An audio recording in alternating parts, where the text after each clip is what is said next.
yeah. right? And I mean, I think we can look at like Dan Lanning here locally. Year one as a head coach, and a young guy.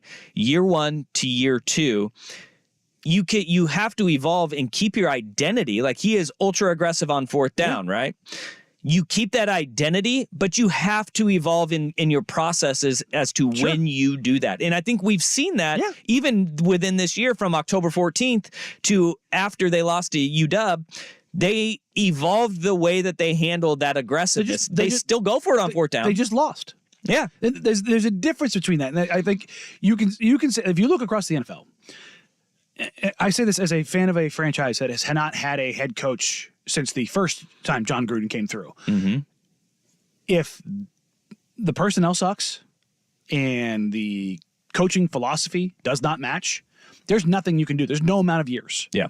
It's not going to work. Fire and move on. And it's just not worth it, because you are wasting. The NFL is the league that is the king of time wasting when it comes to ownership and not making changes. No doubt about it. So you can't evolve, right? Sure. We saw the last two games that we've seen from Oregon, right? It was the Civil War and then the Pac-12 championship game. It was Dan Lanning at the end of halves in the clock management, just not there, right? Well, those last two games that we've seen that they go down and he calls 2 timeouts to save that time for his offense to operate, and they get scores right before the half, and they all of a sudden you're seeing, okay, they're not just settling, they're not just going to go to the half. There is an evolution of his readiness and preparedness at the end of halves that wasn't there before. We have not seen any sort of evolution or change within the game management portion of Brandon Staley being a coach. And that ultimately is where your team starts saying, look, he's not making us better. He's putting us behind the 8 ball continually. Yes. And last night, it was that was a team that had quit. Justin Herbert wasn't in the lineup. Keenan Allen wasn't in the lineup. They said Corey Lindsey out of the lineup. They said, nope, we're done. We're done. They rolled over. They quit on both sides of the ball, and they give up 63 points. Did you know that is not the most points given up by a head coach in the NFL in his final game before he got fired? Ooh. This according to Quirky Research. The 1934 Cincinnati Red Leg 11s. That's a great name. Yeah, well, they're the Cincinnati Reds, but they put 11 at the end of it instead of 9, right? It's football, not baseball. There you go. Algie Clark. He was a player. He was a player coach, and they lost 64-0 to the Eagles, and he was promptly fired. Old Algie Clark. Who could forget? Couldn't hang. 1934. But Brandon Staley does have the distinction of being a defensive coach that in his 3 years as a coach, they did improve defensively. They went from 29th in points allowed to 21st in points allowed to 17th in points allowed. Yet the defensive coach gives up 63 points in his final game as a head coach of the Chargers. It was a mercy firing. It was. And it was, look, it was the right move. Oh, God. Nobody can question that. No. But does anybody have faith that the Chargers will get it right? No. Yeah. They need to as well. 503-864-6326. That's a Vancouver Forward text line. Or you can comment on the YouTube stream, youtube.com/1080 AM The Fan. This is Danny and Dusty.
football stuff. We got the Pac-12 bowl season getting underway.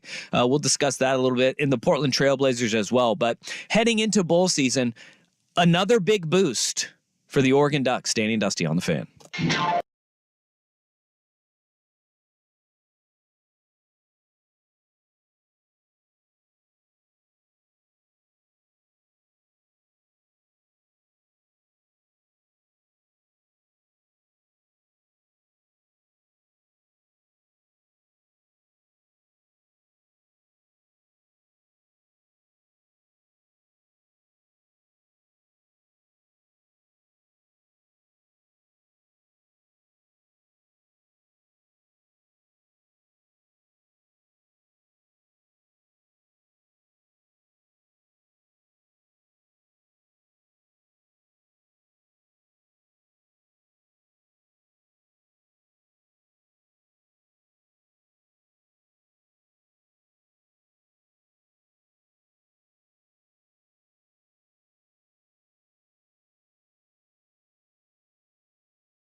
in the Fiesta Bowl against Liberty. So you get Bo There you Nix, go. you get Bucky Irving. It does appear that Brandon Dorless also going through preparations to play in the Fiesta Bowl as well. What do you feel about Troy? Is Troy going to go? I have no idea at this point, but at this point, I mean, they've got a lot more star power than most teams that are heading into the Bowls have. Particularly against a Liberty team that is now, boy, they're going to get dump trucked. Yeah. Well, see, but there's always we have one thing going, which is 0-11. Teams that lose the Pac-12 championship There you game go. are 0-11 in their bowl Something's got to games, break. including last year where you had USC go and get their butts whooped by Tulane in the Cotton Bowl. Okay, Start out well. You cannot take your eye off the prize, or these teams. It is their Super Bowl, man. It is their Super Bowl. But having those guys out there is always big. But Bucky is going to the NFL, and you don't blame him. You only have so many carries as a running back. And he's not the biggest guy. No, he's a little bowling ball. Yeah, and he's been playing dinged up, and so. Hopefully it's, hey, showcase your stuff one last time against Liberty where your offensive line hopefully creates some big lanes for you and you can show that burst that you had early in the season that was maybe lacking a little bit as the season wore on. Sure. So Bucky Irving being back for the bowl game, huge for the Ducks. They've got a big recruiting weekend coming up this weekend too. And that'll be something that we touch on next hour in that one of the recruits, there's funny business being called by one shenanigans team in particular. It is a little bit of shenanigans. But that is also being refuted. We'll give you the updates on that in hour number 2. Plus, we'll get into Pac-12 bowl season and our worst day on the web. But where we start hour number 2, we learned one thing and one thing only last night. Next on The Fan.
got let's call it what it was. They got thumped by the Jazz. Oh, they got absolutely throttled. They got the Second final one of those score. this season. What? It's the second one of those this season. OKC got them too. The final score definitely not indicative of what that game was because they lose 122 to 114 with a fourth quarter where they outscored the Jazz 38 to 19. Not even nearly as close as what the final score would indicate. But I think what we learned from the Portland Trailblazers is that they just should not be favored. Yeah, they're 0-1 now. Yeah. 0-1 against the spread. The fact that they were favored in that game was a little bit surprising, but at the same time, Utah was not good heading into that game. They were also coming on a back-to-back, and they were shorthanded. Yeah, but still, it was surprising that they were favored because of the way the game played out, right? The Blazers are, they played the little engine that could. And shooting last night, problematic, especially when a team wants to zone you up in the way that the Utah Jazz did. And that may be what Utah did is one of those things that you rarely see in the NBA, which is they say, we don't think you guys have the shooters to beat us at all. And we're going to make you prove it. Not even that. The Jazz the night before played the Knicks. And in that game, they hit them with a box and one. So the Blazers knew this was coming.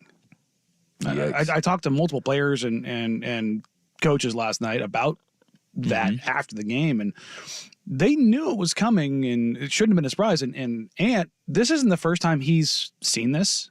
He's actually seen this, I want to say, 5 or 6 different times now. He did what he was supposed to do in the sense of dragging the one away and getting the defense to slide to the side.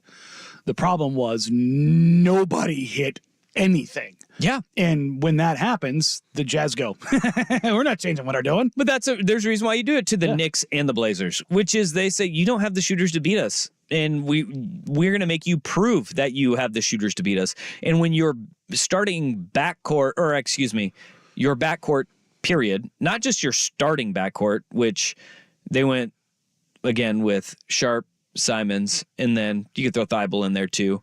Those guys combined to go 3 of 15 from beyond the arc. And that's the open shots that they were giving you. You go to the bench where Brogdon goes 3 of 6 to buoy these numbers up. Scoot goes 2 of 7. That is 9 of 28. It was 29% from the field. It was absolutely brutal because and it wasn't even just from 3 that they weren't finishing at the rim. They weren't. The first quarter finishes 38-30. And offensively, Portland was okay. The problem was the Jazz finished 10 of 11 at the rim, gave up 20 points in the first quarter at the rim.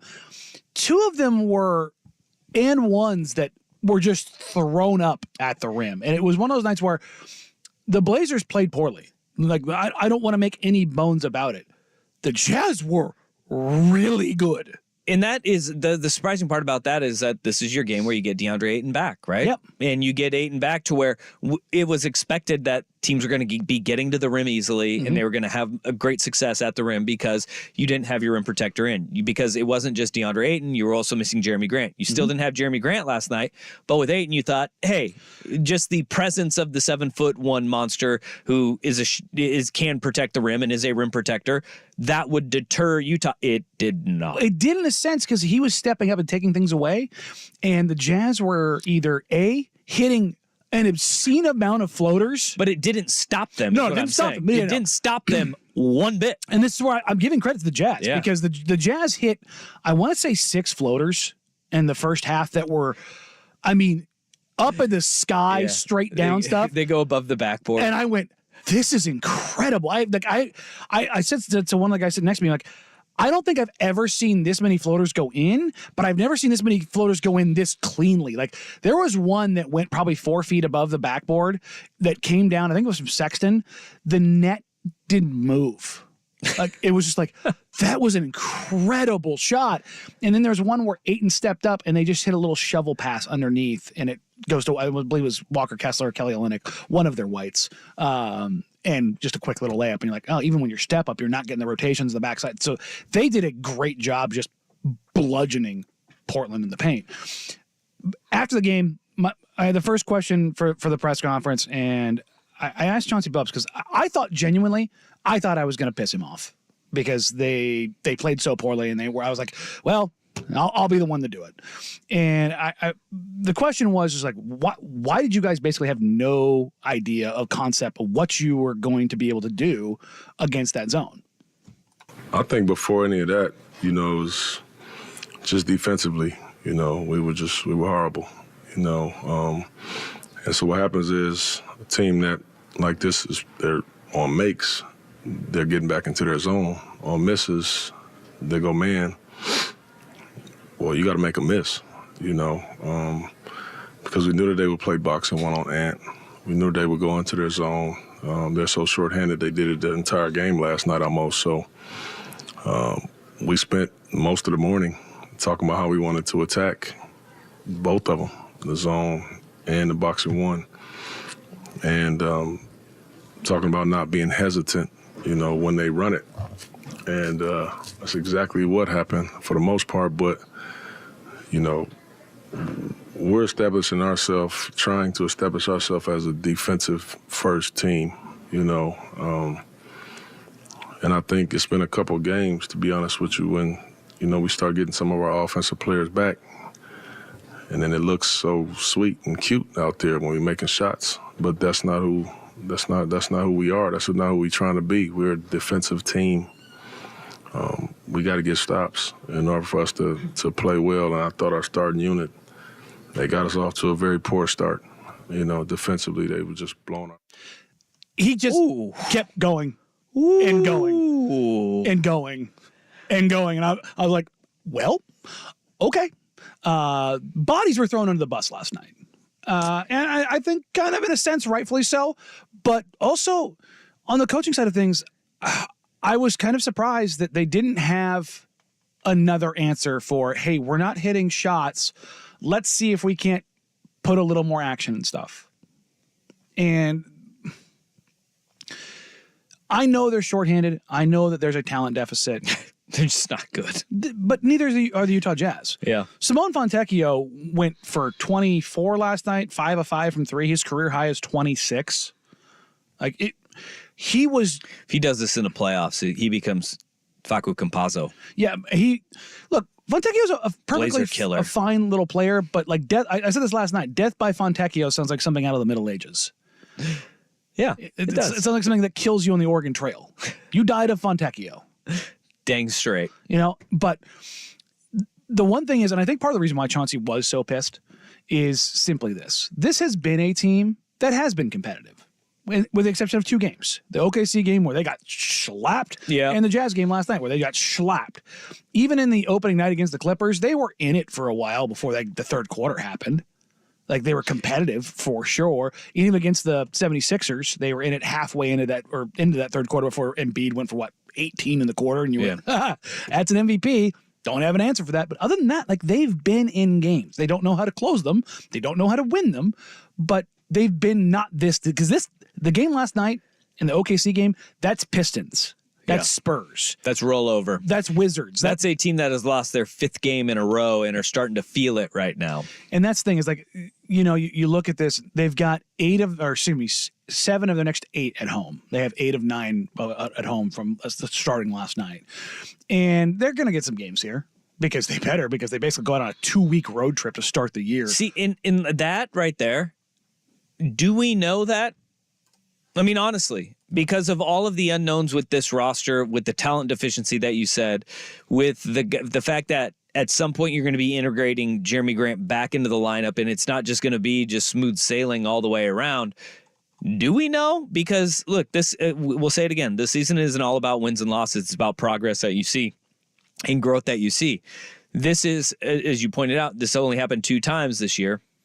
We are seeing a step backwards in that competitive fire, and really the strides that they had taken on the defensive end where they were really bad to begin with.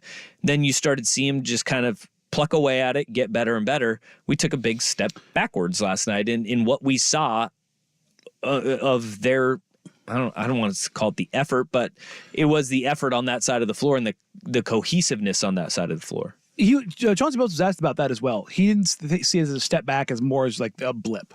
because this isn't the norm. And as far as them getting some wins, the reason why I'm pretty comfortable saying they have wins coming up, Dusty, they play the Wizards and then they play the Spurs back to back to end the calendar year. They'll find a way to win probably two of those. Two of those three. And all of a sudden, you get a little bit of a vibes win because you do. You need a vibes win in seasons like this. Otherwise, you are the Pistons right now where I don't know if any of you have just turned on social media at any point in time and seen like the camera scan the Pistons sideline. They all look like Brandon Staley. They have lost 21 in a row. Yeah. And the Spurs have lost 18 in a row. They are being outscored by an average of 119 to 109. So it's a 10-point margin of defeat. Mm-hmm. And so they're not even close games. Like if you look at the Blazers games, that with discounting last night, they lose by 5 to the Clippers. They lost by 13 to the Mavs, which that was garbage time.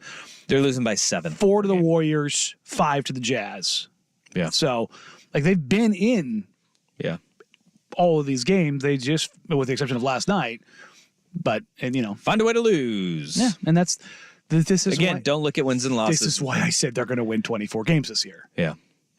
Well, that was one that kind of felt like it was more of and you could hear it in Chauncey Billups deflating. Yes, and you could see it in the players during the game. Like, yikes! I want to see the bounce back because further along in that audio, I asked Chauncey, "Is that why you sat down, Ant?"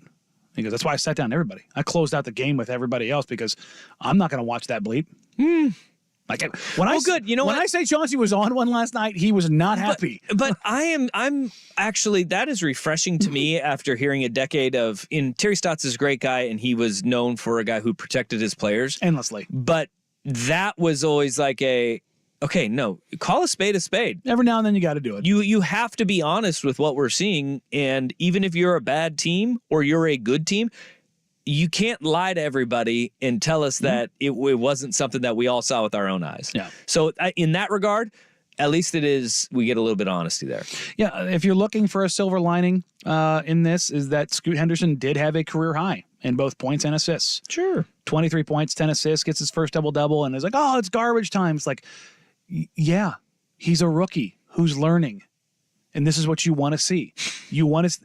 I'm being serious. You're right on. You want to see him. He's better than garbage time.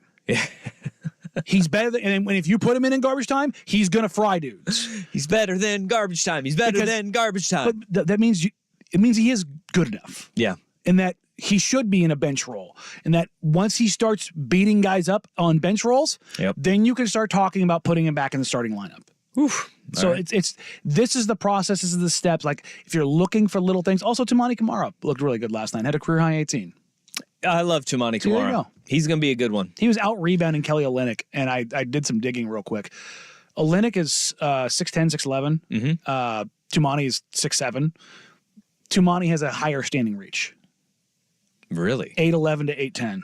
Yeah. And I was sitting there watching him beat Olynyk up on the offensive glass, and I was like, why does it look like he's getting to the ball sooner when he's giving up 4 inches? And it's because his arms are pterodactyl long. And I was just like, look at that. Yeah, there you go. 503-864-6326, a Vancouver Ford text line. We got bowl season gets underway tomorrow, and we got some shenanigans along the way. Danny Dusty on the Fan.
Starco Brands LA Bowl.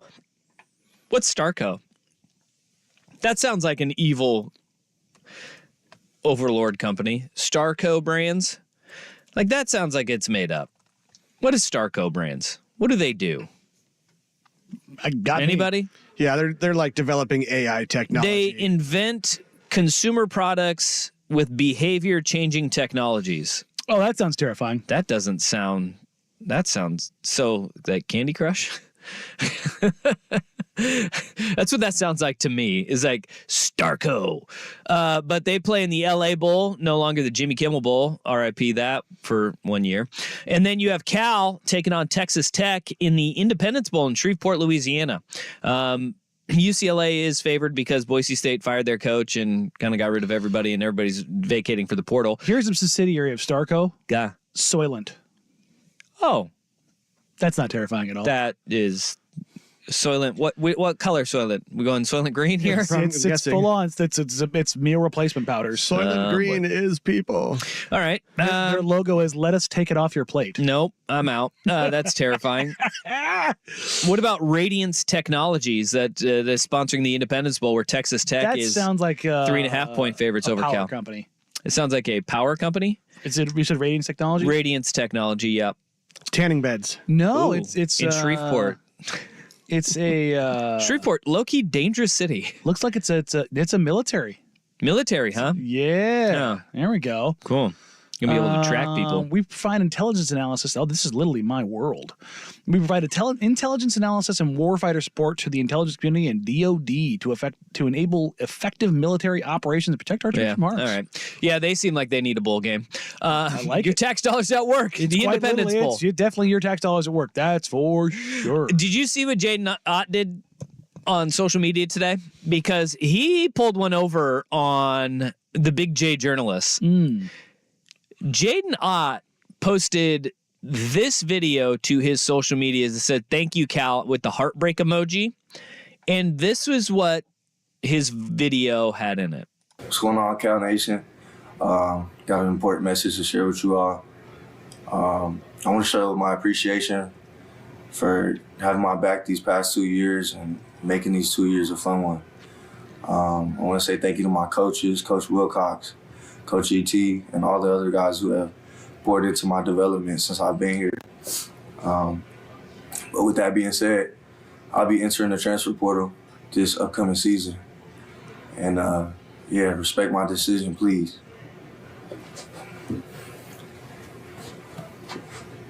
Nah, I'm playing. I'm finna stay. And then it just went into his highlight film, right? You don't need to see the highlight film of it's just music and all of his touchdowns and cool runs and stuff. It's pretty cool. That video that he posted, I saw that Adam Rittenberg, ESPN, John Wilner, San Jose Mercury News, both with like tweets, "This is a huge blow. This is a crushing blow for Cal football."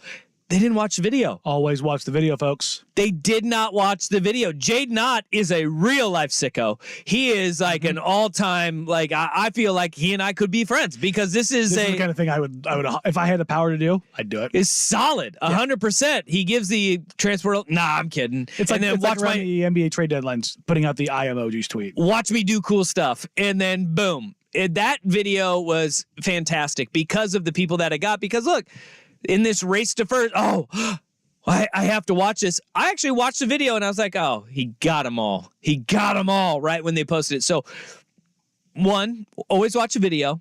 You don't know when you're going to get one pulled over on you. And two, Jay not returning to Cal is actually really big. And him playing in the bowl game, really big for Cal. Because, they're entering the ACC, but there's a lot of uncertainty. And if you do lose a guy like Jaden Ott, boy, the floodgates open. And it becomes a cluster for Justin Wilcox in that entire Cal staff to hold that thing together. Because God, yes. It is going to be incredibly hard to recruit to Cal moving forward.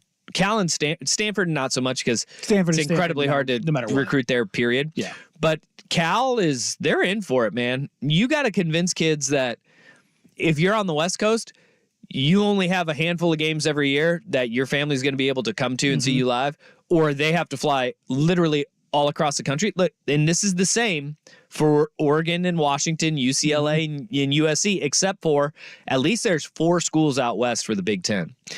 It's only Cal and Stanford on the West Coast. That limits it that much more, man. Cal's playing Oregon State, though, right? They are. So- They are. and The I would new schedule. I would imagine that becomes something Maybe you can get it every pretty year. consistent. Yeah, right. You'd hope. Those 4 schools, Washington State, Oregon State, Cal, Stanford, kind of You would hope. not joining at the hip, but, locking index fingers. Boy, that schedule reveal that Oregon State had, I had it on the list yesterday. We didn't get to it, so it was interesting, though. it was not what they were quite selling that they were going to put together. Yeah. Thought it might be a little bit more on the non-con side. But at the on the same token, like, what were people really expecting when schedules are made 10 years in advance? Yeah. You got Oregon on there. You got Cal on there. Those are good. Those are great games. You have Purdue, which was a pre-existing game. You have those ones, but it didn't have necessarily the heavy hitters, but it had a navigatable schedule for them at least. That's good. That's good to have. Yeah. Scott Barnes was given an impossible task. And they shot high. They got pretty close to it, but it's just like, oh, well, it's basically that Mountain West schedule because they're still playing San Diego State. And you actually have balance in your home games, which is good to have. You got to fight and scratch and claw for all those. It was a decent little schedule they put out. I mean, you give it the thumbs up.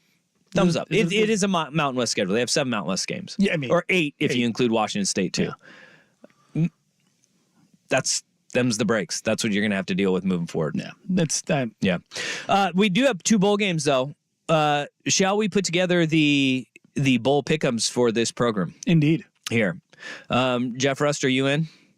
Yeah, sure. I did horribly on this last year. Okay. Well then, you know what? I won't go full bowl pick'ems. Let's do Pac-12. Okay. We'll do Pac-12 bowl pick'ems. Starts this weekend. We got 2 games this weekend.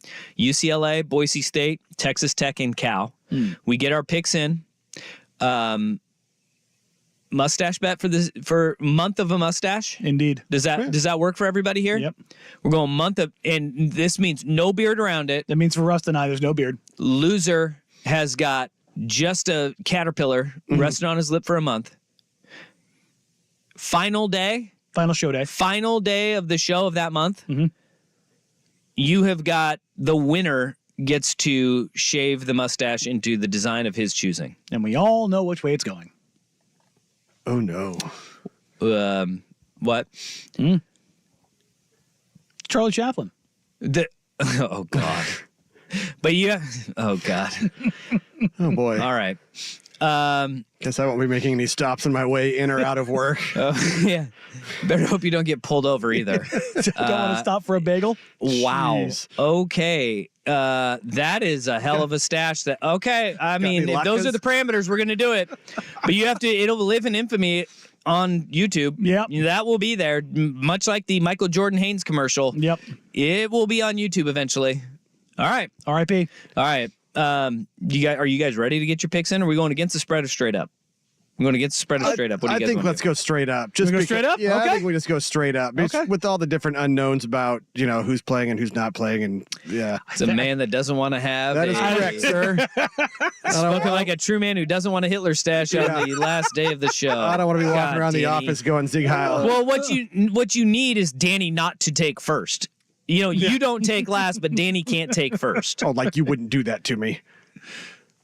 You need Known you too long. well, them's the bets. All right. I like it. Okay. Well, we're gonna have to find a way to discreetly.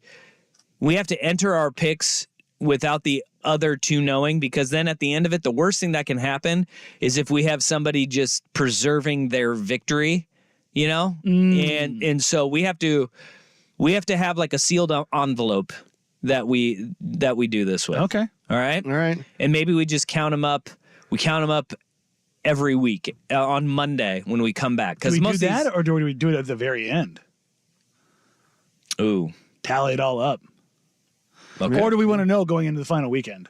I think maybe we do it heading into the final weekend Okay. of the bowl games. We then have the big unveiling of where we stand. And then we go into that final weekend. Also sealed envelopes. No piggybacking on picks. Okay.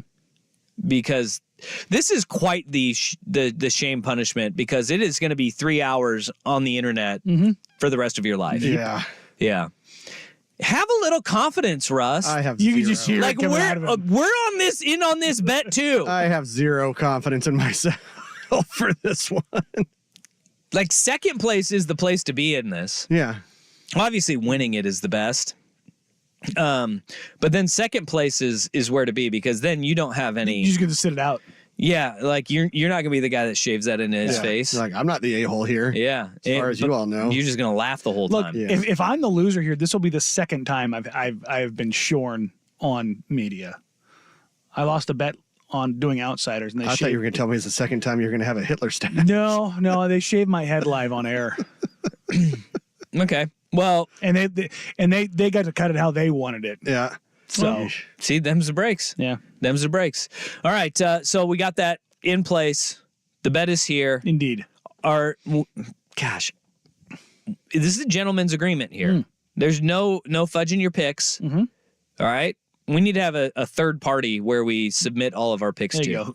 Yeah, but the problem Third is we party. need somebody we can trust, and we don't know that person. I think Ryan Cooley is the guy that we can trust with this. Sales manager Ryan yeah. Cooley. We trust. I trust him. I don't think I can pay him off. Yeah, well, He's a trustworthy character. depends on what you paid him off with. No, you can't. I don't think Pokemon's going to do it. No, you can't. You can't pay him off. He's an impenetrable force here. I don't know. Get him some Giants or Yankees swag. I don't think that's it. He hate watches those teams It's true, he does. right now. He's not in a good spot with them. Yeah. You know who else isn't in a good spot? Who? Draymond Green. Oh. Yeah. Okay. Have you've been gone, so you didn't get to say your piece. But also, did you see what Steve Kerr said today? Today? Yeah. I saw what he said yesterday. I say last night. Yes, I did. Yeah. Then we have to talk about that, and that is going to be our worst day on the web. But first, here's the Big Kahuna with Sports Center update. You mind if I have some of your tasty beverage to wash this down? This is a Football Friday edition of Danny and Dusty. Brought to you by the Odyssey app. Now, from the Spirit Mountain Casino Sports Desk, a Sports Center update on 1080 The Fan. This update brought to you by Toro Mexican Kitchen. Transport yourself to Baja, Mexico with delicious regional dishes and cocktails. Book your table today at toropdx.com. First on the fan, some good news for Ducks fans heading into bowl season. Head coach Dan Lanning says running back Bucky Irving will play in the Fiesta Bowl despite declaring for the NFL draft earlier this week. Lanning also says defensive tackle Brandon Dorless has been participating in practice as well. Just a bit more than 12 hours after leaving Las Vegas with a record loss to the Raiders, the Chargers announced they fired head coach Brandon Staley and general manager Tom Telesco. Outside linebackers coach Giff Smith has been named interim coach and JoJo Wooden as interim GM. An NFL tripleheader tomorrow on NFL Network. Bengals 3-point favorites hosting the Vikings at 10 a.m. That's followed by the Colts 1.5-point favorites hosting the Steelers. And the nightcap sees the Broncos 4-point dogs at the Lions. Coming off a loss last night to the Jazz, which wasn't nearly as close as the final score would have you indicate. The Trailblazers off tonight before hosting Luka Doncic and the Mavericks tomorrow night. Portland 16-7 on the season, tied for the fourth worst record in the league. ESPN's Jeff Passan reporting the Dodgers and pitcher Tyler Glasnow are finalizing a 5-year, $135 million deal that will complete his trade from the Rays. And Ranger starter Max Scherzer will be out until midseason after having surgery for a herniated disc yesterday. Scherzer was taken off the roster for the World Series due to discomfort, and injections and other less invasive treatments have not relieved the pain. More sports scores and stories in 30 minutes. I'm Jeff Rust, the Spirit Mountain Casino Sports Desk. Watch and wager on every game at Spirit Mountain Casino with a sportsbook powered by BetMGM. Learn more at spiritmountain.com. If you can't find the humor in today's NBA, you're doing it wrong. Heat Check with Trista Crick on the Odyssey app or wherever you get your podcasts.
Brought to you by the Odyssey app. On 1080 The Fan. It's time for today's worst day on the web. With Danny and Dusty on Odyssey and 1080 The Fan. Oh, really? That sucks. It's a story that won't go away because one guy won't stop being a giant a-hole. It's really what it comes down to. Really? Draymond Green obviously has been suspended indefinitely, but you can see all over the Warriors organization that they have hired a very high-level, very expensive PR firm. If you listen to Steph Curry, if you listen to Mike Dunleavy, if you listen to Stephen Curry or Steve Kerr, it's all the same. It's very much, you can pick up the same keywords and phrases. Draymond Green needs help. Yeah. Draymond Green, it's about his life Nurk after started basketball. that framing. Well, they hired a PR firm and they said, use this. Mm-hmm. That brother needs help. We're going to use that. We're going to capitalize on that. Like, that's what, if you don't think that's what happened, you were out of your mind. That is 100% what happened. Because that's what happens in these instances. That you have a crisis action team that you bring in to help manage this stuff. And I don't think, like, we all know what Draymond Green is, right? He's a hothead. He's got a quick trigger, and he plays dirty. We know that. He was also really good at basketball. Still is good. Still is very good.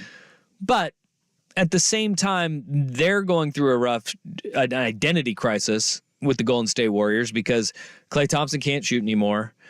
Steph is still doing Steph things, but they've got holes and they're not winning any longer. And look, having a guy like Draymond Green, it is okay if you're winning because we have that sliding scale of what people are willing to put up with as long as you are good and as long as you are winning.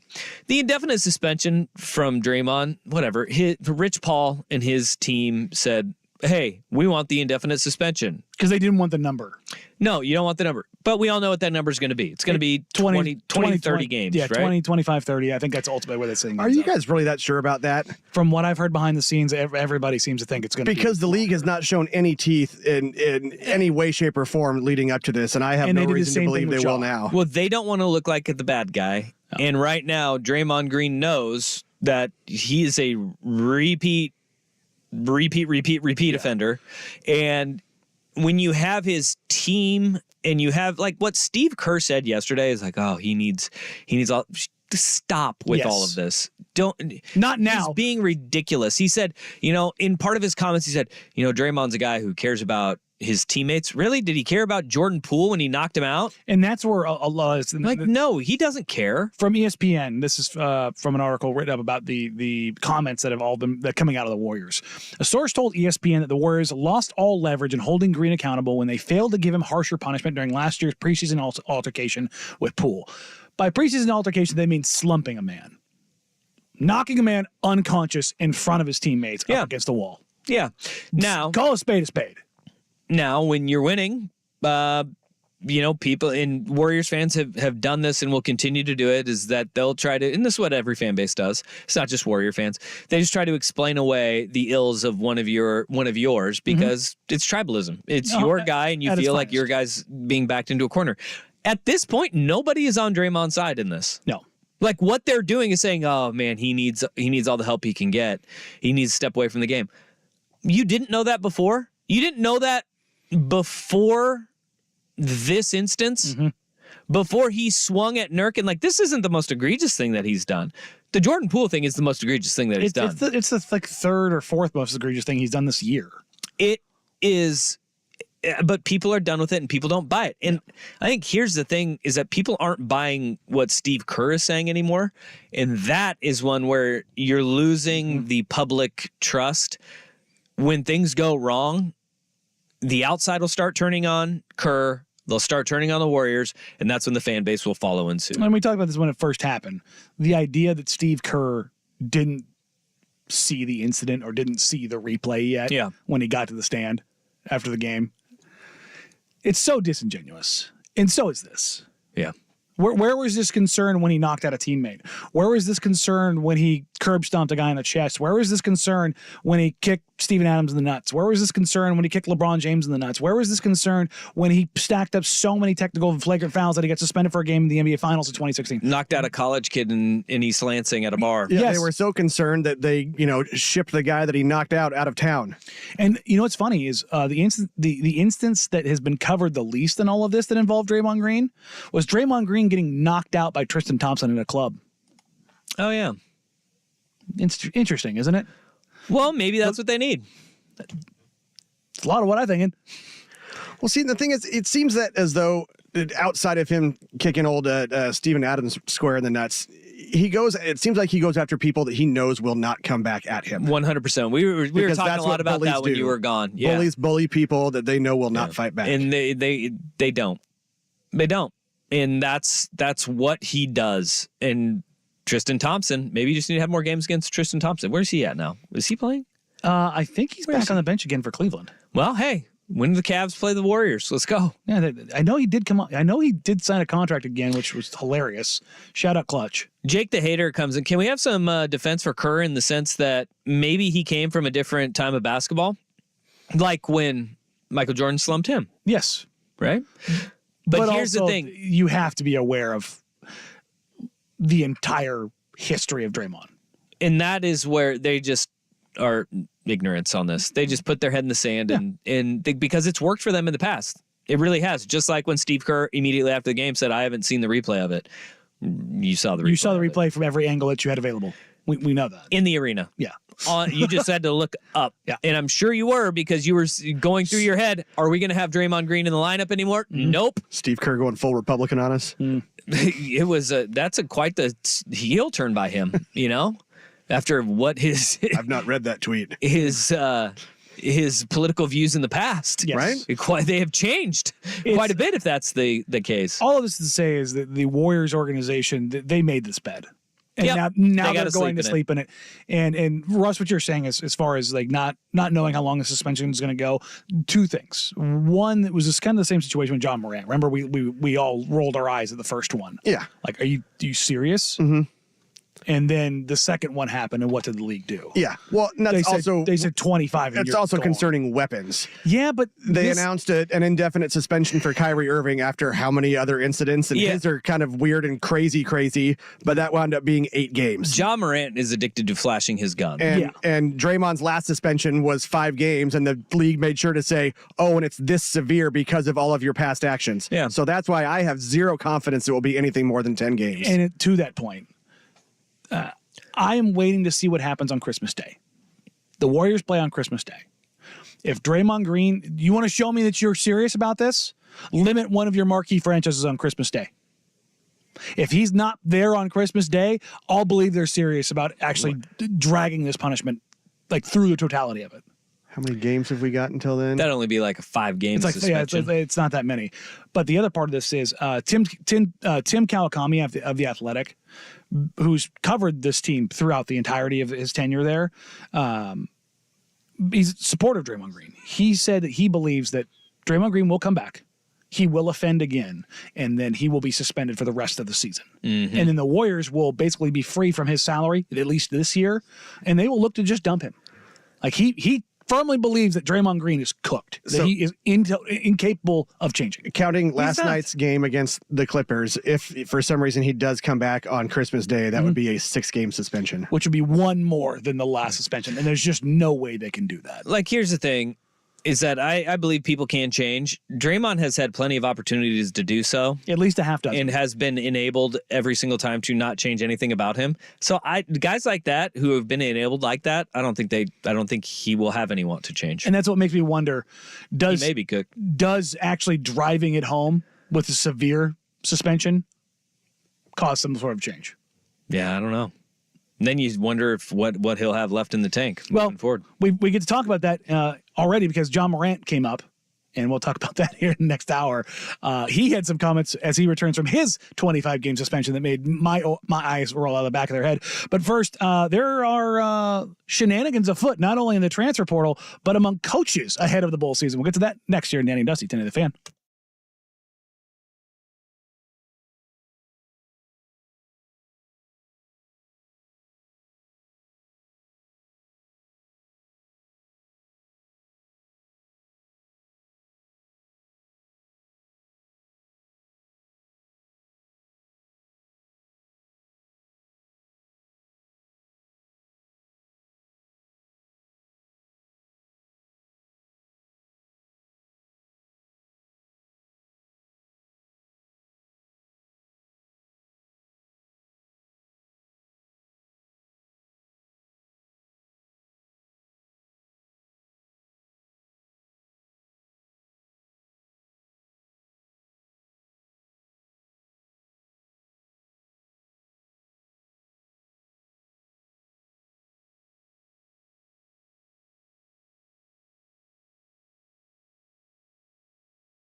control of the Pac-12 conference going forward. They deserve it.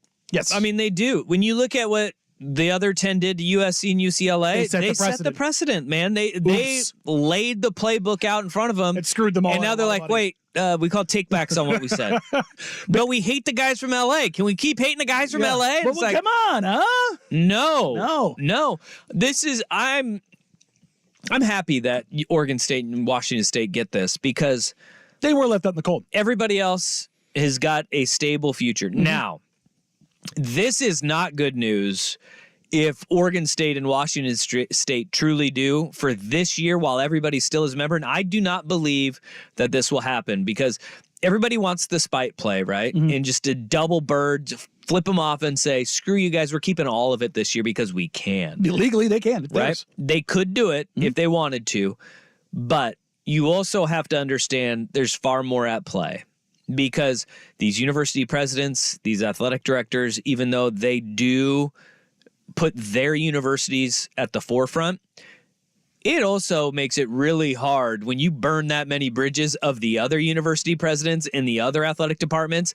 If you were to say, hey, 23, 24, all of that revenue, no, screw you guys. Despite the fact you are part of this league still, moving forward, we're just going to say the hell with you. No, I don't think they're going to do that. Will they probably keep a lot of the money that they could have? Absolutely. And I think they should. They should. Anything that's questionable, that should be theirs. It's going to be theirs. It's not going to be. And if they want to say we're going to do an uneven split of the revenue, that's their prerogative Would be as well. funny if they went uneven split and the biggest school got the least and the smallest school. But got the idea that they're just going to shove all 10 other schools and give them nothing, that's not going to happen because they know what that will do to each university. And even the ones that are well funded, they are running on the thinnest of margins there. Like even USC, Washington, Oregon, it's not like they are just raking in the dough hand over fist and hoarding it. They spend a lot of that money, man. And they have earmarked all of their budgets moving forward, and they know what that would do to them. I would be stunned if they were like, no money. That's so, I don't even lie. I'd laugh a little bit. Yeah. Yeah. Because you leave them hanging, like they have the right to do it. Oh, I would be stunned. You thought this was sweet? But anything else, I think Oregon State and Washington State, they should. Moving forward, yeah, they are the decision makers. And you made your bet. The other 10 schools made their bed. And legally, it was upheld in court. Yep. No takebacks. But if they would just pull the rug out of everybody else, I mean, you would see probably Cal's athletic department would probably fold. Yeah. I mean, honestly. I could see them going, Cal, you didn't really have anything to do with this. And cutting Cal some money and then nobody else. But it will be interesting to see what they decide to do because they have full authority now. And I think it is well within their rights to cut anybody out to whatever degree. extent they choose to do. But I don't think they just say all other 10 you get zeros and we take all of it. Just cutting $1 checks for everybody. That would be hilarious. That's even pettier. But it would be awful for all those other schools. Like it would be crippling for a majority of the schools. You know, it'd be really fun. It'd be a waste of resources, but it'd be really fun. Paying them in change. The dump truck full of change. I don't think that there is like $1 million in pennies you can get. Oh, you can still do it. $1 million in pennies? You can do it. You can do it. What was that lawsuit? The guy paid out like $3 million in change. Showed up with like 5 dump trucks full of pennies. Did he really? Yeah, I'll find it. It's insane. Wow. I'm going to look up how many pennies are in circulation right now. There's 140 billion pennies currently in circulation. I was going to say it's got to be more than 4. Yeah, it's a lot. Yeah. 140 billion pennies in circulation. Man. Oh my gosh. So that's $14 billion worth of pennies? No. That's 1.4 billion dollars in pennies. That's a lot. I'm going to start finding them pennies and picking them up. Yeah, but there's 140 billion, but most of them are at grandma's, so they can't. In the change jars around the Or couch. in my couch cushions. There's no way they may be in circulation, but there's no way they can come up with that many. They could come with 3 million. That'd be hilarious. Just show up, just dumping it out at some athletic headquarters. Yeah. Well, and look, I hope for the survival of Oregon State and Washington State, this is a great day and a good piece of news, man. In a period of time when you've been getting the crap kicked out of you, shout out Cougs and Beefs. You got to win. Yeah. And it's a relevant win. What they should rank the people, the universities that they feel are responsible the most for the Pac-12's demise by how much they give them. Yes, that's exactly Just what I'm saying. rank them in that. Just go, all right. No, you screwed us, USC. You're done. You get a 0. Yeah, they get nothing to begin with. That's what I'm saying. Like, cut Cal some slack. Cal was just along for the ride, man. Yeah, they were on the outside looking in too. Yeah. They needed Condoleezza Rice to go to bat for them. They said, please, Stanford, help us. And they did. They got that help. There you go. Turns out Stanford, helpful ally. It is 2 o'clock on a Friday afternoon, and on Football Friday, there are a lot of games coming up this weekend that have playoff implications. Because that and more come up here on Danny and Dusty, 10 to the Fan.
up tomorrow. They got the Saturday triple header where they're just going to bury the meaningless bowl games. But I say, nay, you're not going to do that to me, NFL. I will watch crappy football games of college football teams. I will watch the Shreveport, what was it, Radiance Technology Independence Bowl. The military fund bowl. Yeah, my tax dollars are hard at work on that football field watching that game. I will watch the FCS semifinals, which I think we have one tonight. Ooh, that looks to be fun. I think Montana and... No. I think today you get South Dakota State, I believe, is hosting Albany. Okay. Yeah, outdoors. It's 30 degrees currently in Brookings, South Dakota. The Plains. Okay. I don't know how to say the name of their stadium. Dana J. Now, what are we going with here? DYKHOUS. Hold on. Is it Dick House Stadium or Dyke House? No, Dick House to me. Yeah, that's It's Dick House? Yeah, Dana J's Dick House. House. All right. There's a long pause in there. That pregnant pause in Hey, that. that's how the rhythm of the song goes. What do you want me to do? Gotta stay accurate. So at Dick House Stadium, where great teams go to die, the Great Danes will take on the Jackrabbits. Dana's got a lot of dudes running through her house. Yeah. Or it could be a dude. Dana is a unisex name. Dana White. It's true. Go on. Dana Carvey. Dana Carvey. Now Dana Barrows. Go females named Dana. Dana Delaney. Dana Delaney is the first one that pops to mind. Really? Yeah. Who's that? Oh, God, what was that old Vietnam show? MASH? No, it that's wasn't Korea. MASH. That old Vietnam show? Forget, Marge Helgenberger was in it as well. You're not doing it. Dana Not doing it. Perino? That's the only other Dana I can think of. Don't know who that is Dana either. Jacobson. ESPN. There we go. ESPN, Cold Pizza. She wore a leather jacket. The original sports hot take show. Dana Jacobson. Yeah. Well, Dana Dickhouse China Stadium. Beach. China Beach is the show I was thinking of with Dana Delaney. Bruce Hornsby.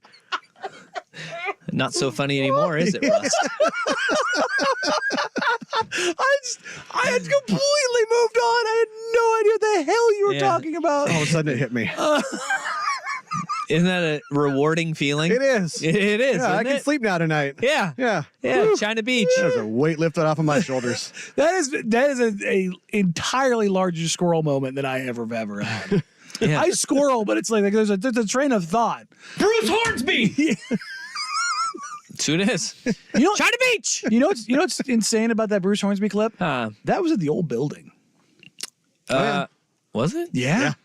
Yeah. There we go. Acoustics way better in here. But I'm going to watch my crappy bowl games because I got the Murder Beach Bowl tomorrow at 8 a.m. How about that? That's great. Dude, speaking of squirrel moments, Yeah. I was during the break. I was looking at the Radiance Technologies company. Oh boy. Yeah, no, they have lasers. Yeah, look at that. Lasers. Laser beams. It's a bowl game brought to you by lasers. Freaking laser beams attached to the sharks' freaking heads. Sea bass. All right. Well, I'm going to watch those crappy bowl games, but we got NFL games tomorrow. We do, and they're crappy NFL games. But what's interesting How about dare this? you? You got two playoff teams in the Broncos and the Lions. Listen to these records: 7-6. Yep. 7-6. Yep. 7-6. Yep. 7-6. 7-6. 9-4. Those are the records of the games. 9. Yeah. One of these teams is not like the others. Those are the And it's the Lions. yeah, right.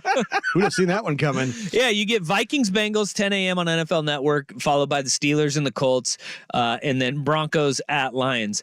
And All on the NFL Network, of course. But this is what the NFL has kind of created. They created a league of parity. They want everybody to be around 500, which makes it incredible when you see teams going, 14-3 or 15-2, right? Because it is so hard to get out of that Or 1-12. 500 range. Yeah, or 1-12 like the Carolina Panthers. You're like, dude, how can you suck that bad? New England, how can you be 3-10 on the season?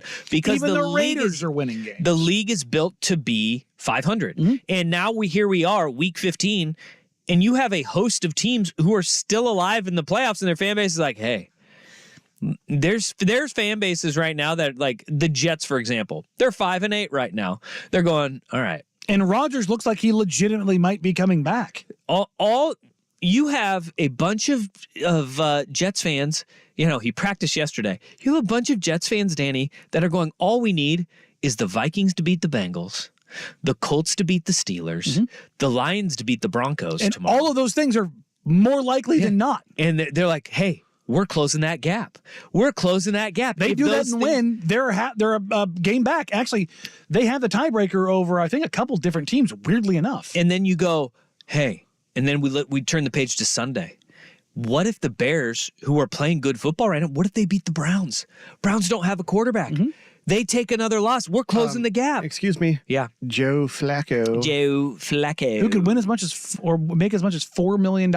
And also, currently, only 2 teams have been mathematically eliminated from the playoffs: the Panthers and the Patriots. Yeah.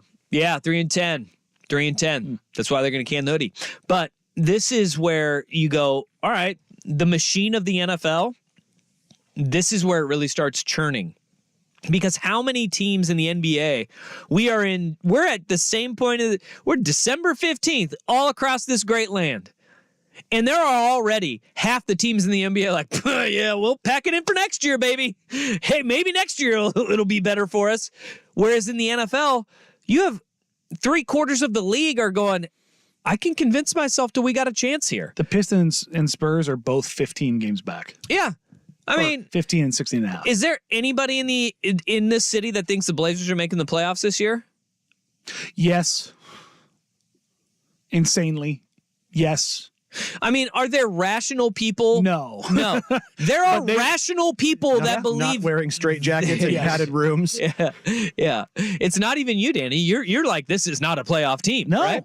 But that's the beauty of what the NFL has made, is that even teams that were sitting there like, yeah, we don't got a shot. Yeah, this ain't going to be our year.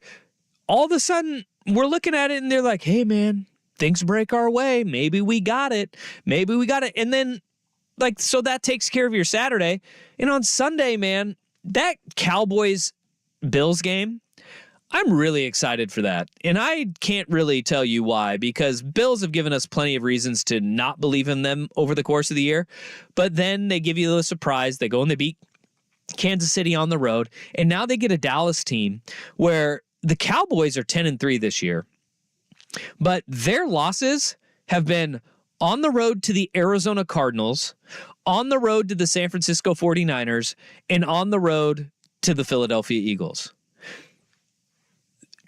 They played 2 good teams on the road this year and have lost, and they've played 1 bad team on the road and lost. Their other road wins, or their road wins on the season, are at the Giants. Does that impress anybody?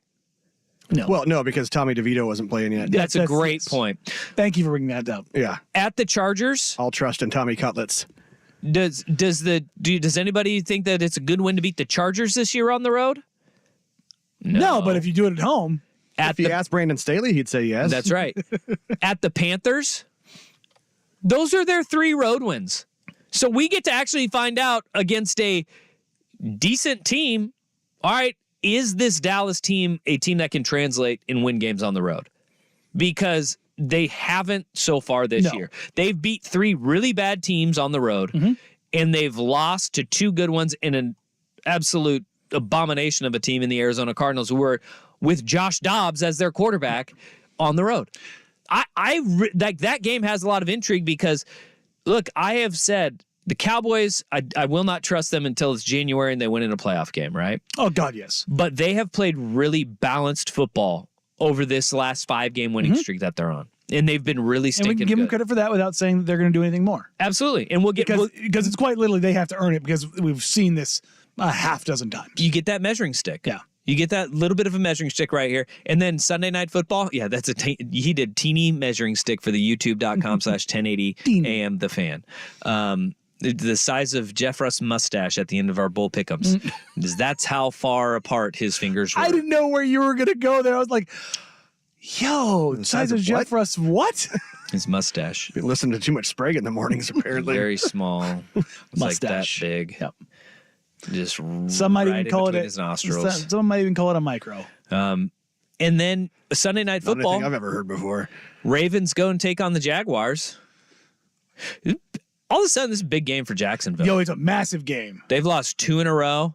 We made our picks. You submitted yours yesterday. I picked against the Jags, which I haven't done yet this year. Oh. Yeah, I just Lawrence, his ankle, he looked okay in the game, but I just There's only so much medicine. Yeah, that's just high ankle sprain, man. That's tough. Well, looking at this slate, it's not like a great slate in the sense of like, oh, this looks great. It's not even like great matchups, really, except for Baltimore, Jacksonville. If everybody was healthy, that would be a great game. This has all the makings of like, you kind of expect this weekend to go chalk, and it's going to turn on its head. Yeah. And if it does, it's going to make the next 3 weeks a complete S show. Because if you just get upsets galore this weekend, which has happened a ton this year, if that trend does continue, nothing is going to make sense in the playoff picture. It's just going to get muddier. You know what this weekend is going to be great for? I just gave everybody a reason why so many fan bases have hope. Mm-hmm. You're going to crush it. You are going to see so many fan bases just be like, it's over. We're dead. But it's gone. everybody else is going to lose too. Yeah. So at the end of the day, you're going to go, we're still in it. Yeah. We're still in it. They're going to wait till Sunday night, and they're going to be like, wait a minute, I did the math now.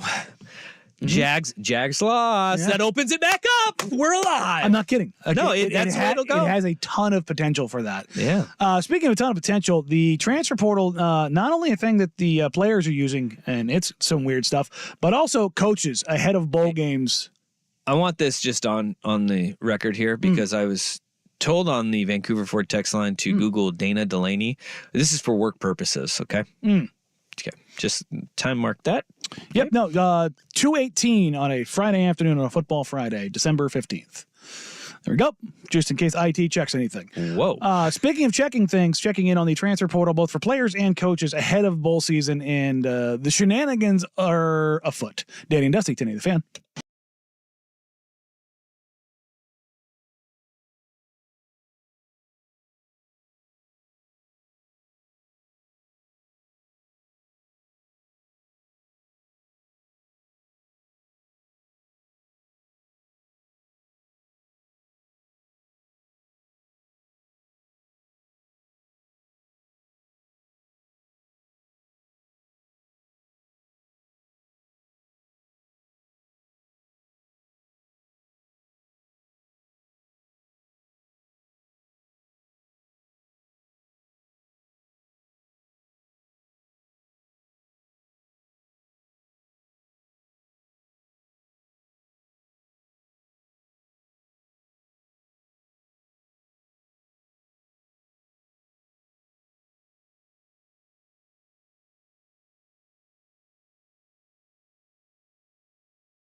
Yeah.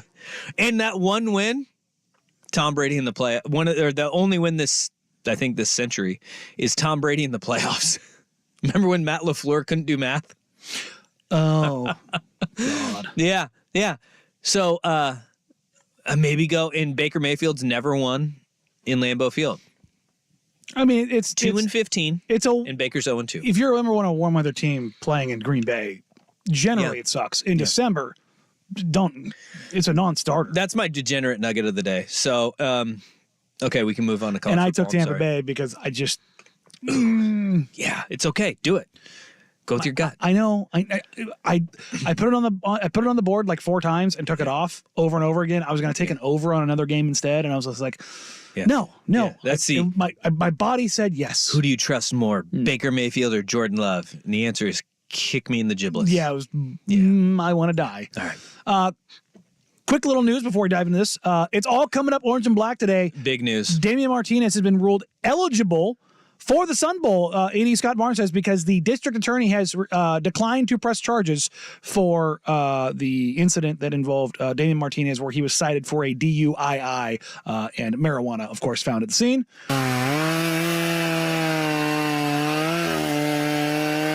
God, that's a really long chainsaw sounder that we rev got. that baby up. Malted hops and bong resin. That part.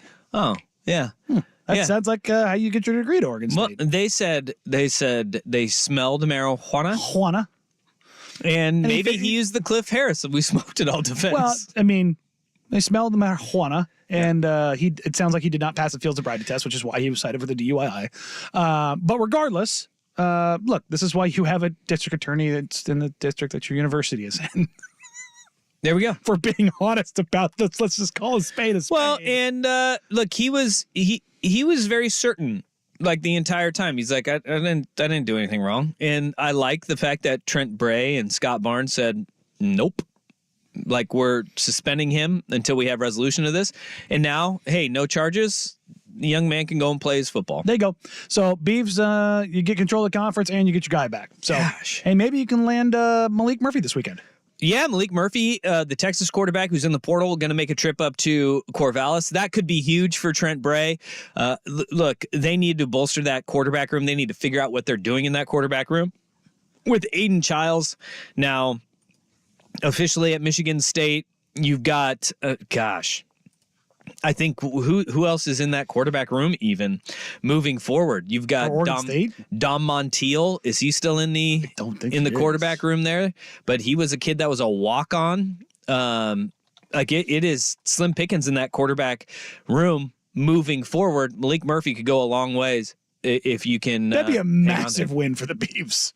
Oh, absolutely. And absolutely. I mean, you want to talk about a weekend of just pivoting entirely. That would be incredible. Yeah. I mean, looking at their quarterback room,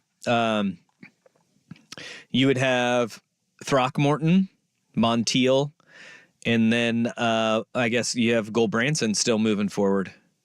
Yeah, look at that. He is only a redshirt sophomore. How?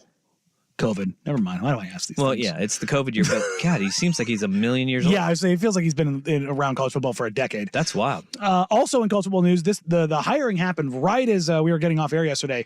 Alabama's hired Michigan assistant George Hello to their coaching staff ahead of the college football playoff against the Wolverines. He served as the Michigan's linebacker coach, not this year, but 2 years previous under Jim Harbaugh, and they mutually parted ways in February. So then maybe this is a little like, hey, let's see what we can get out of this. If we're going to bring him on, let's bring him on a little bit early. Hey, if you don't think that this is attempted to happen at all times during a football season, you can bring guys in as analysts. He's going to be an off-field coach, but he has he was released in February. Because they brought Partridge back in. Remember, Chris Partridge is the guy who is at the center of deleting files from his computer when Michigan was being investigated. So they fired him. They brought Partridge in and replaced him in February. So he's got some bad blood. He wasn't coaching this year. Yeah. And he does have a history with Alabama staff, as Nick Saban brought him on as an intern in 2012. So he knows Saban. He has intimate knowledge of Michigan. This is 100% can we get an edge heading into the college football playoff? And they got one. They got one right here. The 3 other schools in the playoff, they're looking for the same thing. Somebody with an axe to grind against their opponent and bring them in, get all the knowledge that you can. And it's legal. Shout out whoever did the intel on this one. I bet he came to Nick Saban. You're probably not wrong. You got to worry about the double agent. The ones who declare got to worry about double agent. Yeah. I don't think so. You're like, oh, you got fired I'm in just February? saying, coming from the intelligence force. This is a long play for him. Well, I mean, this is the long con. Oh, what if that is Harbaugh's play here? Oh, Harbaugh's play is, love it. I'm going to fire you. I'm going to pay you, but you need to lay low, and I need you to have an axe to grind. Yeah. So when they come looking, We're going to play Bama. We're going to make sure we have it. We're chum the water, and they won't be able to resist. Yeah. And then you send me the playbook. I don't even need to steal the signals. Give me the calls. That's a fancy little move, and it's something that you do see from time to time. Also, we were talking about, you have Malik Murphy going to Oregon State's campus. Oregon shenanigans has, but not shenanigans. Oklahoma message boards are a hell of a thing. I mean, it is a journey. And if you think that is bad, you should check out the Georgia message boards. Because, Dylan Raiola, he's taking his visit to Nebraska now. People think he's going to flip from Georgia to Nebraska. There is some lunatic on a message board for Georgia. And I'll just read this to you. And when they say it just means more in the SEC, they ain't lying. Well, it is one of the damnedest things. This guy on Dogs HQ, Laguna Dog. It's being reported that Raiola will visit Nebraska on Friday. I assume that he'll take the 221 Delta flight, which is also the last flight of the day to the state. Therefore, if this flight gets canceled, he'll likely won't be able to make the trip and will stay committed to UGA. Obviously, messing with commercial flights is a slippery slope, so I'm not suggesting that anybody does anything illegal, but does anyone here work at Delta? If some loyal UGA pilots or flight attendants call in sick at the last minute, the flight could be canceled and we could keep Raiola. Maybe someone working could hold the flight up for maintenance issues. At the very least, he could lose his checked bag, so he'd have to experience Nebraska winter without a jacket. I'm just spitballing ideas here. But if anyone has anything else, those would also be appreciated. We're talking about trying to cancel flights so a kid can't go and make a visit. Okay? So message boards are where the loony birds hang out. One of my favorite Twitter accounts is college football message boards. Yeah. The stuff that comes out of it and the certainty with which things are said is one of my favorite things. Well, this one comes from a Reddit for Oklahoma, and it says some OU beat writers, Oklahoma beat writers, Kerry Murdoch of On3, are reporting that once Dylan Gabriel knew he was transferring to Oregon, he began acting as an intermediary between Oregon and Caden Green. He's a left tackle freshman who played a lot of snaps for Oklahoma this year and has entered the portal, right? And it goes in to say, like, Dylan Gabriel started working to recruit him to Oklahoma. Which, to be clear, or to Oregon. Does happen. Yeah, but that is, that's a little out there, right? Now you have today Parker Thune of Rivals. He says, there's zero truth to Dylan Gabriel reaching out to Caden Green. Apparently what's happening with him is NIL fell through with that young man, and his family went to Oklahoma, or their NIL, their collectives, and are saying, hey, we need to up that money. And then Oklahoma said, okay. And the collectives upped their money for NIL. Still unsatisfied with it, probably trying to work some more to see if he can get more. Apparently, Caden Green is down to Oregon and Missouri. Now, you can sit there and you can say, two very normal schools. Well, if you look at their offensive line developments and their offenses, they actually would fit him pretty well. That's fair. It's not like he's sitting there and it's out of left field for a school that hasn't developed offensive linemen, hasn't, put guys into the league. And if you look at guys like playing alongside an offensive line like Josh Connerly at Oregon, that would go a long ways to helping you out, right? For sure. He's picked two teams that are developing offensive linemen and actually have really good offenses too, right? So it's not like he's just going to anywhere, but it does sound like Caden Green is trying to squeeze every dollar he can out of NIL, which And- more power to him, There's also a note in there about how he wasn't answering questions and they need to be directed to his father. That's a little out there. Yeah. Yeah. So that's a little. Yeah. But it does not have to do with Dylan Gabriel actively recruiting him. It has to do with NIL, which is the world we live in now. And this is the world where we should get used to. It's not the norm, but these outlier cases aren't going to be really outliers. No. But I like the tinfoil hats that we're getting. Oh, tighten Transfer them up. portal tinfoil hats are great. Make sure you lick a few light sockets along the way. Whoa. Just the visual of that. I got a guy in like a Boomer Sooner hat who just spins it backwards and he goes up to that light fixture. He's like, Tongue out, baby. He's going to be on campus at Eugene, though, this week. There you go. Big recruiting weekend. Babe. All right, coming up next, it's that time of the week. It's time for Awe. But first, here's Big Canoe Sports on Update. I hear they got some tasty burgers. This is a Football Friday edition of Danny and Dusty. Brought to you by the Odyssey app. Now, from the Spirit Mountain Casino Sports Desk, a Sports Center update on 1080 The Fan. This update brought to you by Redtail Golf Center's annual store-wide holiday sale now through December 24th. Details at golfredtail.com. First on The Fan, some good news for Ducks fans heading into bowl season. Head coach Dan Lanning says running back Bucky Irving will play in the Fiesta Bowl despite declaring for the NFL draft earlier this week. Lanning also says defensive tackle Brandon Dorless has been participating in practice. Bo Nix also expected to play in the Fiesta Bowl. On the flip side, freshman running back Dante Dowdell has entered the transfer portal. Just a bit more than 12 hours after leaving Las Vegas with a record loss to the Raiders, the Chargers announced they've fired head coach Brandon Staley and general manager Tom Telesco. Outside linebackers coach Giff Smith has been named interim coach and JoJo Wooden as interim GM. Coming off a loss last night to the Jazz, which wasn't nearly as close as the final score would have you believe, the Trailblazers are off tonight before hosting Luka Doncic and the Mavericks tomorrow night. Portland 6-17 on the season, tied for the fourth worst record in the league. Over in baseball, ESPN's Jeff Passan reporting the Dodgers and pitcher Tyler Glasnow finalizing a 5-year, $135 million deal that will complete his trade from the Rays. And Rangers starter Max Scherzer will be out until midseason after having surgery for a herniated disc yesterday. Scherzer was taken off the roster for the World Series due to discomfort, and injections and other less invasive treatments have not relieved the pain. More sports scores and stories in 30 minutes. I'm Jeff Rust at the Spirit Mountain Casino Sports Desk. Watch and wager on every game at Spirit Mountain Casino with a sportsbook powered by BetMGM. Learn more at spiritmountain.com. Every day, get the NFL headlines delivered straight to you. Follow the Best Football Show with Brian Baldinger on the free Odyssey app or wherever you get your podcasts. I'm George McCoy.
with Jeff Rust. Jeff Rust, let's go, buddy. All right, well, we've been talking about it a bunch today. The Chargers fired Brandon Staley, and let's face it, it's about time. There are a few big names rumored to be available in the offseason, but if you are a Chargers fan, which blows your skirt up more, Bill Belichick or Jim Harbaugh? Jim Harbaugh. Harbaugh. Yeah. Jim Harbaugh.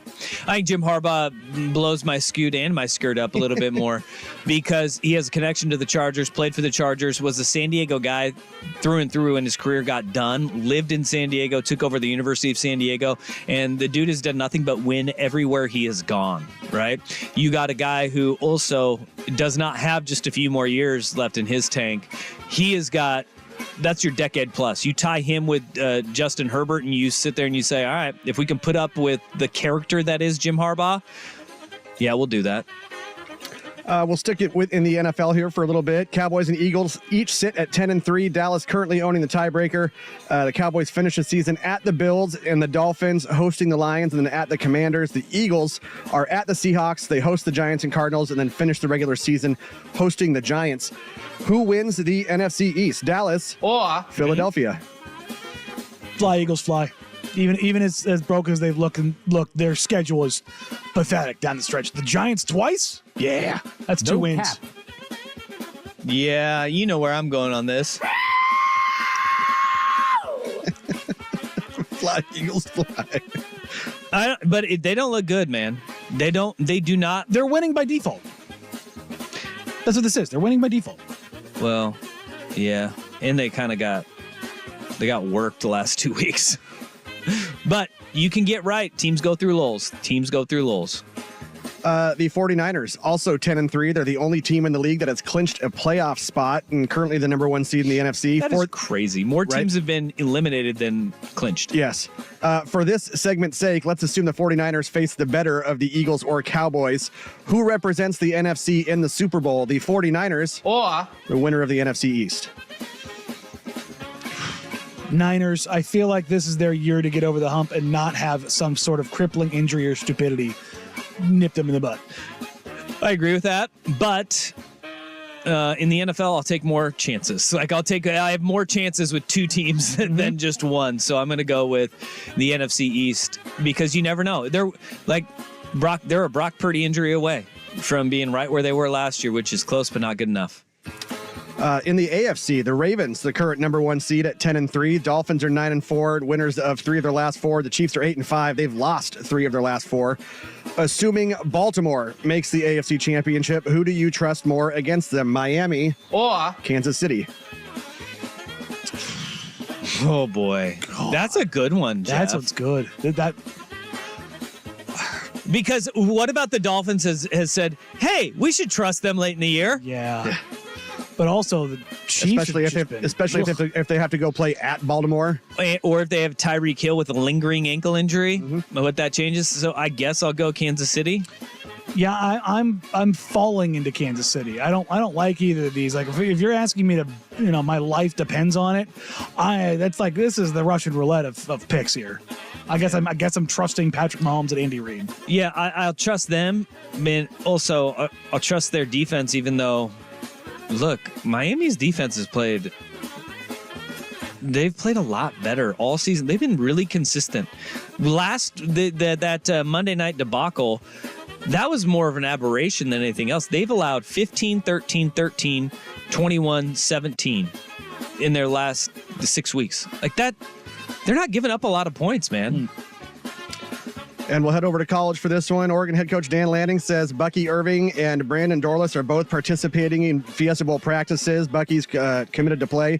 Which would be the bigger boost against the Fighting Falwells, Bucky or Dorlus? I said Bucky was maybe the most important cog for the Ducks this year. Yeah. So I'm going to stick with that. I'm going to go with Bucky. As much as Dorlus's disruption is unreal, they do have a stable of dudes where he just brings something different. Seeing it in person against the USC, even when he was dinged up, you still saw him do some stuff in the first half where he went, oh, okay. I agree with that, like in the season as a whole. Mm-hmm. But when you have a passer that is as efficient as what Liberty brings, I mean, they are it's fair. They could chuck it. They could chuck it. You got to make him uncomfortable. So, for the sake of saying defense matters, I'll go Dorless. All right, I had one more, but we're up against it here. We got to get moving. So, or I guess tell you what, we'll do it this way. Say the NFL MVP race down to 2 NFC quarterbacks. Who do you got? You got Brock Purdy Or Dak Prescott? Purdy. Purdy. Purdy. He has been dynamite all season long. Dak has had a great year. I mean, and like Cowboys fans get all upset when you say anything that isn't like Dak is the God. MVP. Yeah. But Brock Purdy has been that and more. And Joe Fisher, don't think we didn't see your IG posts. He's all receipts. Yeah. Oh yeah, his receipts. Twitter receipts. Yeah. I got the receipts too. Yeah. Well, yeah. You can save that post, cycle it back, January. You saw what I did to the Miami Heat. If there's somebody that knows Petty, it's my co-host right here. That's why I love him. All right, after this, we'll get back and I'll wrap up a Petty week here on Danny Dusty, Danny the Fan. Seahawks football.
serious question. Yeah. Well, for me personally, Mm-hmm. I will be degenerately following the FCS playoffs like tonight. Oh, there you go. But no, and this is in all honesty, I am a sucker for crappy bowl games. The Myrtle Beach Bowl, Georgia Southern, Clay Helton's Georgia Southern Eagles. Wow. Yeah, taking on the Ohio Bobcats. Well, I do love me some Bobcats. Yeah, huh? But I'll watch every bowl game. I'll watch a piece of every single one You of just them. have it on Yeah, when you're doing whatever. it makes me feel it's like it's a woogie. You know, Yeah, no, it's my comfort blankie. I in getting married, my in-laws, who I love passionately, they're very much anti-TV being off, or they're very much no TV at all during the holidays. Oh, so Like, on. They have no TV anti-on, yes, no TV on at all, and that causes me to like have hives. Yeah, I'm out, man. And my wife's thanks. like, you can deal with it for like 5-6 hours. And I'm like, Can you? no, I can't on Christmas Day. This is when I consume the most. What are you talking about? I have basketball on all day. I have bowl games on all day. Like, Yeah, I have a feeling that they're not listening to this show based on what you just said. they are not. Yeah, I feel very confident. in I that. love them. But yeah, They're no, like, Danny, you still do the sports, huh? yeah. Talk to me, dirty corn dogs. And it's like, oh no. No. And my wife will accost me for like looking at my phone. Like, put your phone away. And I'm like, Can't do it. No, no. My real one though is Sunday, Cowboys Bills. Cowboys Bills. That's the one I have circled for the weekend, and then tomorrow night that Broncos Lions, because the Broncos could play themselves into solidifying a wild card spot, and we could see Detroit fans go, "Oh God, here we go again." yeah, Here we go.